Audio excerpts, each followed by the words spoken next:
चमोली में और ये बद्रीनाथ वाला रास्ता है। चमोली बाज़ार से निकलने के बाद आप ये देखिए सामने पहाड़ पे बर्फ़ पड़ी है, जो कि जोशीमठ के लिए जा रहे हैं और बद्रीनाथ वाला रूट है। इस टाइम पे तो हम पहुंच चुके हैं जोशीमठ। काफ़ी ट्रैफिक था, 1-1.5 घंटा जाम में फंसने के बाद अब जोशीमठ के लिए एंट्री हो रही है।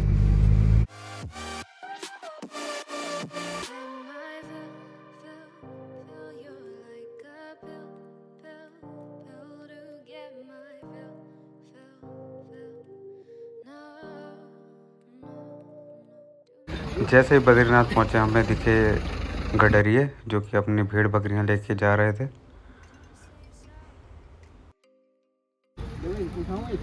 उठा ले यार नीरज यार। हाँ कुत्ते भी देना पीछे कुत्ता आ जाए। कुत्ते भी हैं क्या? चमचमाता पहाड़ जो दिख रहा है।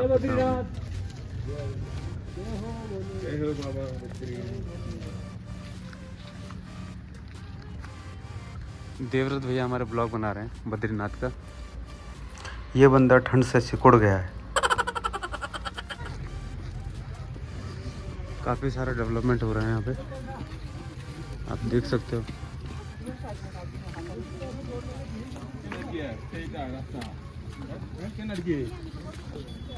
मंदिर की ओर रास्ते में जा रहे हैं, सामने फॉल भी दिख रहा है।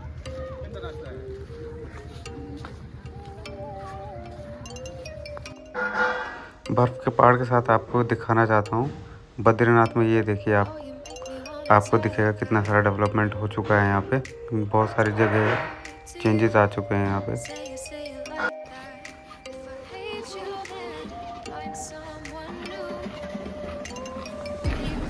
लोकल मार्केट आप देख सकते हैं।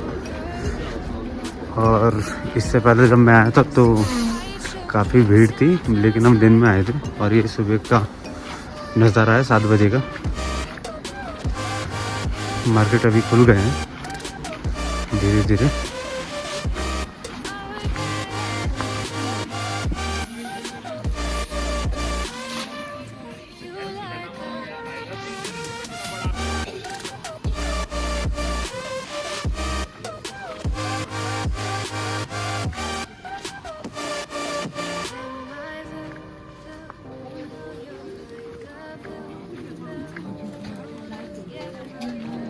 मद्री विशाल का मार्केट है ये।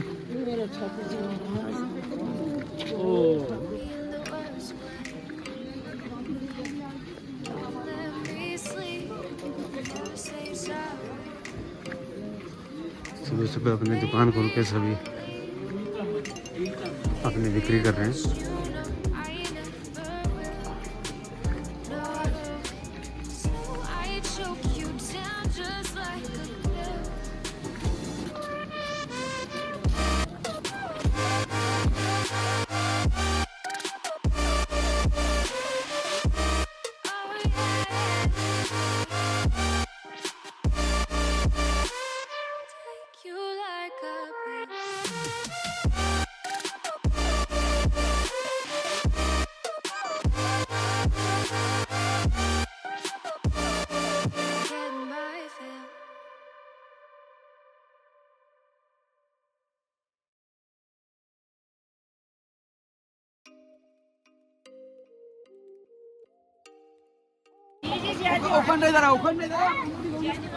और अब तप्त कुंड की ओर जा रहे हैं। साथ साथ ये मार्केट लगता हो।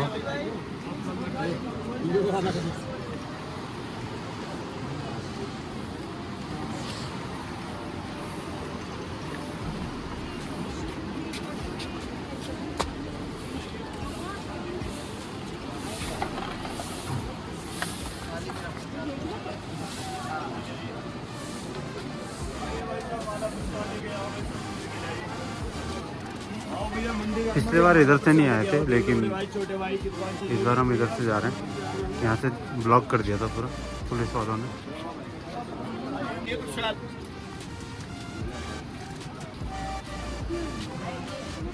सीधा जाना है, मंदिर का रास्ता भी दिख रहा है और मंदिर भी दिख रहा है।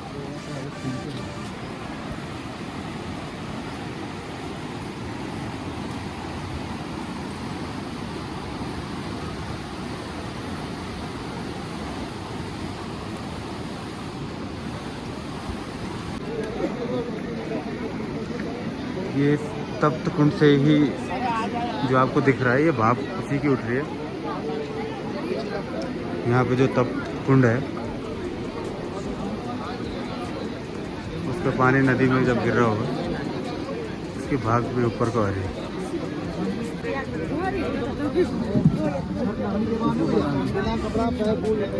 शूज़ वगैरह हम यहीं रख रहे हैं। ये बद्रीनाथ मंदिर है और ये आपका यहाँ पे तप्त कुंड है, जहाँ पे लोग स्नान करके फिर मंदिर जाते हैं।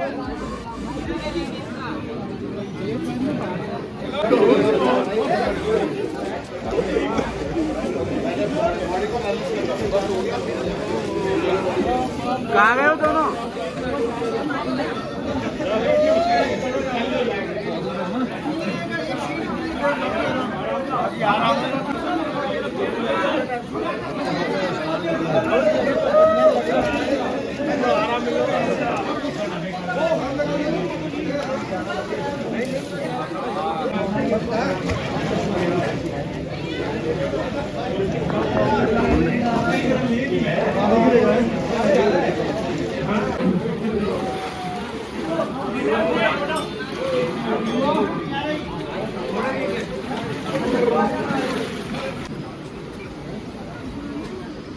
नहाने के बाद निकल चुके हैं मंदिर की ओर।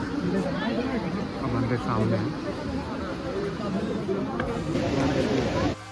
आज सुबह का मौसम बड़ा प्यारा है, सूरज उग चुका है और हम बद्रीनाथ जी के दर्शन के लिए लाइन में खड़े हैं।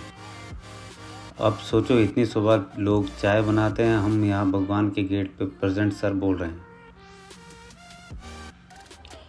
बद्रीनाथ धाम की महिमा और उत्पत्ति कई पुराणों में वर्णित है, जैसे कि स्कंद पुराण, वामन पुराण, वराह पुराण और श्रीमद् भागवत महापुराण में। स्कंद पुराण के केदारखंड भाग में बद्रीनाथ धाम की विस्तृत कथा दी गई है। इसमें बताया गया है, एक बार भगवान विष्णु नारद मुनि के उपदेश से अत्यंत प्रभावित हुए।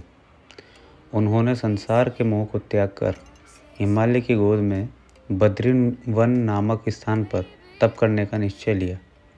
वहाँ भगवान विष्णु योग मुद्रा में हजारों वर्षों तक तपस्या करते रहे और उनकी रक्षा करने के लिए माता लक्ष्मी ने बद्री वृक्ष का रूप धारण किया, जिसे जामुन का वृक्ष भी कहा जाता है।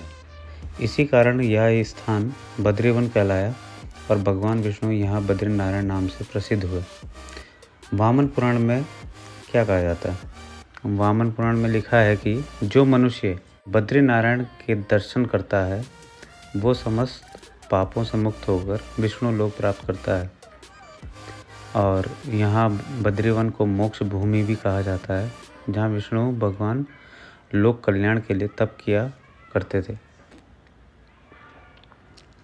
वराह पुराण में कथा में क्या कहा जाता है? वराह पुराण में भगवान विष्णु स्वयं कहते हैं, हिमालय में अलकनंदा तट पर मेरा एक तीर्थ है बद्रीवन, जो वहाँ श्रद्धा से स्नान और दर्शन करेगा उसे मोक्ष प्राप्ति होगी। और श्रीमद् भागवत महापुराण में क्या कहा जाता है?